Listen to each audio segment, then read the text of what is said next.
છોટાઉદેપુર જિલ્લાના નસવાડી તાલુકાના ગઢબોરિયાદ ખાતે 5 કરોડ રૂપિયાના ખર્ચે નવનિર્મિત સામૂહિક આરોગ્ય કેન્દ્રના કેમ્પસમાં ગટર લાઇન જેવી પાયાની સુવિધાના અભાવે સામાન્ય વરસાદમાં જ પાણી ભરાઈ જવાની ગંભીર સમસ્યા ઊભી થઈ।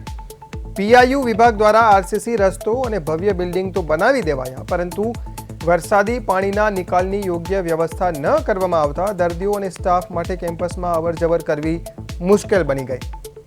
સ્થાનિક આરોગ્ય અધિકારીઓએ આ બાબતે ઉચ્ચ કક્ષાએ મૌખિક જાણ કરી હતી। આમ છતાં ચોમાસાની શરૂઆતમાં જ જે પ્રકારના દ્રશ્યો સામે આવ્યા છે તે 5 કરોડ રૂપિયાના પ્રોજેક્ટના આયોજનમાં એન્જિનિયરિંગની વરવી બેદરકારી અને લાપરવાહીનો સ્પષ્ટ પુરાવો આપી રહ્યા છે। ગઢબોરિયાદમાં દવાખાનું છે, એના માટે ગટર લાઇનની આ પાણી ભરાય છે અને ગટર લાઇનની વ્યવસ્થા કરેલી હોય તો સારું રહે। દર્દીઓને મુશ્કેલી પડે કે અવર જવરમાં કોઈ પડી ના જાય, એવી રીતે થોડી તકલીફ પડે, માટે ગટર લાઇનની વ્યવસ્થા કરે તો સારું રહે।